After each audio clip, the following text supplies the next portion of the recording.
Our guest is Dr. Kaifi, Kaifi, who has found unique cells in lung cancer patients that may predict survival. Um, Dr. Kaifi, how did you get involved in this field? And tell us a little bit about your work on thoracic surgery. So, how did you get involved in this field rather than cardiac surgery? Well, I always had a passion for cancer. I can tell you that. So I specialized in cancers more than 10 years ago when I came out of training, and this is what I enjoy doing. And part of this is that there's a lot of long-term care involved in cancer patients, and there's big need, in particular lung cancer, which is the number one cause of cancer-related deaths in the country, as you may know. So I ended up And specializing in, and, and it's number one in both men and women now, is it not? yes, that's correct. It's number one in both men and women. And one thing that a lot of people don't know is that there are a lot of never smokers that can get lung cancer. So up to 20% of all lung cancers occur these days in never smokers. So, 10 years ago, you decided to specialize in lung cancer, and that must be tough because the survival rate is pretty low. Is that not true? Yes, the survival rate is very low. When you combine all lung cancer diagnoses in the United States, and these are more than 220,000 a year, the people that are alive after 5 years are less than 20%.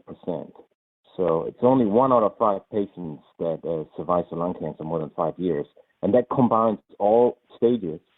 And me as a surgeon, I primarily treat patients with earlier stages, and they have, fortunately, a better prognosis. But the survival is very poor. Part of what your research is, though, is trying to extend survival, as I understand it. And along those lines, you discovered something about some unique cells that predict survival. Tell us about those. Yes, we are investigating cancer cells in the blood. That is the overall research field that I got involved in also about 10 years ago. And the idea is to detect cancer cells with a simple blood draw in the blood, because that is very minimally invasive. It is not associated with a biopsy that has some risks. So you can just do a simple blood draw and find cancer cells in the blood and characterize the cancer by doing this, in contrast to a biopsy under a CT guidance, for example, or something like that. So that is the overall topic, and we came So we that. should say what we we should say what CT guidance is. So what a biopsy is a taking a piece of tissue, and CT means using computer tomography or radiologic way of showing where the tumor is, and then under the radiologic guidance or with, if you will, the visualization or the the radiologic template from that is being able to put a needle or other instrument into that tissue and getting a sample to understand what type of cells there are and what receptor there are. So this is what I guess is called a liquid biopsy, which is you're taking a sample of blood and looking for cells. Is that correct? Yes, that's absolutely correct. And by doing this with some newer technologies that we have also developed, we can find cancer cells in the blood. And a couple of years ago, we came across a study from a group in Maryland that has also described certain unique cells that are quite large. They're much larger than cancer cells or blood cells, and they have some unique features. They have characteristics of a cancer cell. The cancer cell obviously looks different than a regular blood cell, but these cells also have characteristics of an immune cell. So they have a double characteristic. They're not just a cancer cell and they're not just an immune cell. They seem to have both. And fusion of cells is well described in nature. It's a well described phenomenon. And we then hypothesized that these could well be fusion cells of the tumor cells with immune cells. And by doing this, the cancer cell gets an advantage. It gets a survival advantage because it takes over certain features of the patient, of the immune cells, and it can mimic then being a cell of the own body. So the immune cell doesn't recognize that these cells as foreign anymore. So it's a very, very clever method. And these cells are very large and they're very difficult to find. Let me go and ask you a little bit about this. So when I first saw this, I said, well, wouldn't that be wonderful? The immune cell is attacking the cancer cell and killing it. But that's not what happens here. So we normally have an immune system, and we hope it roots out, and it does root out a lot of cells, including cancer cells, every day. And so you hope it works that way. But in this case, instead of killing the cancer cell, it's as though the immune cell has married the cancer cell and lives with it, and in fact helps defend it against attack and being rooted out by other immune cells, thus able to propagate or make more copies of itself. Am I understanding that correctly? Yes, that's exactly how this probably works. And there are therapies that take advantage of the immune cells now, or the immune system. They enhance the immune system to attack the cancer. But if the cancer manipulates the immune system can't recognize it as foreign anymore. And that is then a problem because the cancer can continue to grow up. And this has been used now therapeutically to manipulate these mechanisms with immune therapy. And these cells may also have a critical role in these mechanisms.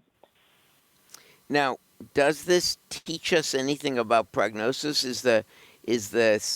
If you will, if you've got a lung cancer with this type of cell, it can't be killed as easily as a lung cancer without this type of cell. So how common, I assume that's true. Is that true? And if so, how common are do lung cancers do this?